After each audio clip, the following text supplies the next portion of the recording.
Salam, salam sejahtera bagi kita semua. Bersyukur kita bisa berjumpa kembali dalam program Berita Selamat Jadi Dumah bersama saya, Pendeta Weni, yang bertugas di Resort Kapuas Tengah. Sahabat Berita Selamat Jadi Dumah, sebelum kita merenungkan firman Tuhan, terlebih dahulu kita berdoa. Ya Tuhan, kami bersyukur atas berkat anugerah dan penyertaan-Mu dalam hidup dan kehidupan kami. Pada saat ini kami ingin merenungkan firman-Mu. Biarlah Tuhan memampukan kami untuk boleh mengerti dan memahami, bahkan melakukan dalam kehidupan kami. Begitupun hamba-Mu yang dipercayakan pada saat ini untuk menyampaikan firman-Mu. Biarlah Tuhan yang mengurapi dengan kuasa Roh Kudus-Mu untuk boleh berkata-kata sesuai seturut kehendak Tuhan. Amin. Sahabat Berita Selamat Jadi Dumah, firman Tuhan untuk kita hari ini diambil dari kitab Rut pasal 2 ayat yang ke-8 sampai dan ayat yang ke-14. Saya akan membaca secara khusus pada ayat yang ke-11 sampai dan ayat yang ke-12. Boas menjawab, "Telah dikabarkan orang kepadaku dengan lengkap segala sesuatu yang engkau lakukan kepada mertuamu sesudah suamimu mati, dan bagaimana engkau meninggalkan ibu bapamu dan tanah kelahiranmu, serta pergi kepada suatu bangsa yang dahulu tidak engkau kenal. Tuhan kiranya membalas perbuatan itu, dan kepadamu dikaruniakan upahmu sepenuhnya oleh Tuhan, Allah Israel, yang di bawah sayapnya engkau berlindung." Sahabat Berita Selamat Jadi Dumah, jika kita membaca kitab Rut, maka kita akan menemukan salah satu tokoh sentral yang olehnya kehidupan Rut dimuliakan dan terangkat dari keterpurukan. Dia adalah Boas, anak Salmon yang merupakan sanak dan keluarga Elimelek, mendiang suami Naomi yang adalah mertua Rut. Seperti yang kita ketahui bahwa Boas adalah orang yang memiliki kekayaan yang melimpah, orang terpandang dan sangat berpengaruh di negerinya. Dengan keberadaannya ini sesungguhnya bisa saja membuat Boas menjadi sombong dan bertindak semena-mena terhadap orang lain.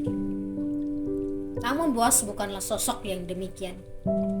Meskipun menjadi orang yang terpandang, orang yang dihormati, Boas tetap memiliki kepribadian yang baik, sederhana, rendah hati, dan punya kepedulian terhadap orang lain yang hidup dalam penderitaan.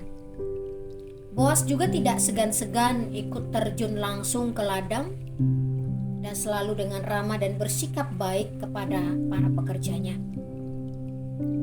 Di ladang Boas inilah awalnya Boas bertemu dengan Rut yang sedang memungut berkas gandum, di mana Rut tidak luput dari perhatian Boas. Karena berita tentang Naomi dan Rut rupanya sudah tersebar. Boas yang sudah mengetahui kisah perjalanan hidup Rut yang membuat keputusan besar dalam hidupnya di saat kesusahan menghimpit, duka dan derita yang dia alami. Karena dia baru saja suami yang dia kasihi meninggalkan dia untuk selama-lamanya. Namun di saat itu juga dia melihat kesendirian mertuanya. Maka ia memilih untuk tetap setia bersama mertuanya dengan meninggalkan orang tua, tanah kelahirannya, dan pergi kepada bangsa yang tidak dia kenal. Dan tidak hanya sekedar mau menemani mertuanya saja, dengan ia bersedia mengikuti kemanapun mertuanya pergi. Tapi Rut mau mengikuti kepercayaan mertuanya dengan percaya kepada Allah Israel.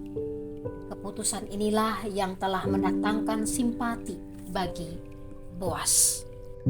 Sahabat Berita Selamat Jadi Dumah, melalui firman Tuhan ini ingin mengatakan kepada kita saat ini bahwa yang pertama, melalui kehidupan Rut kita dapat melihat kasih dan pemeliharaan Allah bagi orang-orang yang tulus setia dan selalu berpengharapan kepadanya.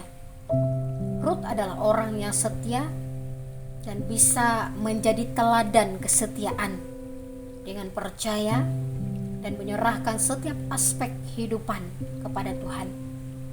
Kita percaya bahwa Allah adalah Allah yang peduli, Allah yang mengerti, Allah yang selalu memelihara dan melindungi orang-orang yang mencari Dia dengan tulus hati. Dan inilah yang menjadi kekuatan dan pengharapan kita untuk tetap setia kepada Tuhan, baik dalam suka duka, penderitaan, pergumulan, kesulitan hidup.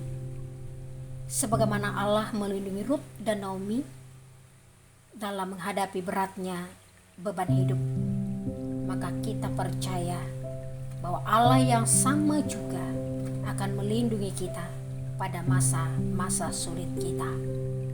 Yang kedua, kita akan menerima upah dari setiap pekerjaan kita dengan cara Tuhan yang telah menyiapkan orang-orang yang Dia pakai untuk menolong kita dan menjadi berkat untuk kita. Tuhan akan membalasnya dan berkuasa menghadirkan orang-orang baik di sekitar kita sebagai perpanjangan tangan Tuhan. Seperti seorang Boas yang adalah seorang yang tulus yang dinyatakan lewat pertolongannya kepada Rut. Hal ini juga bisa mengajarkan kita untuk menjadi saluran berkat bagi orang-orang yang kesusahan, yang mengalami kesulitan hidup, dan menyatakan kasih kepedulian kepada siapapun dengan ketulusan. Dan hal ini mengingatkan kita bahwa tidaklah menjadi berat bagi kita untuk menjadi saluran berkat bagi sesama. Tuhan memberkati dan menolong kita. Sahabat, selamat jadi rumah. Mari kita berdoa, mengucap syukur atas firman Tuhan yang kita renungkan.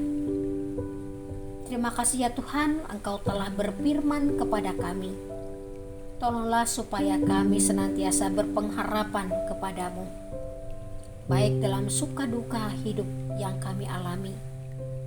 Ketika kami mengalami persoalan, kesulitan, pergumulan hidup, berikanlah kami kekuatan untuk dapat melewati masa-masa sulit hidup kami. Dan ketika kami mempunyai kemampuan, biarlah kami juga bisa memakai kehidupan kami untuk menjadi saluran berkat. Kami mempunyai hati yang peduli bagi orang-orang yang berkekurangan yang ada di sekitar kami. Di dalam nama Tuhan Yesus kami berdoa. Amin.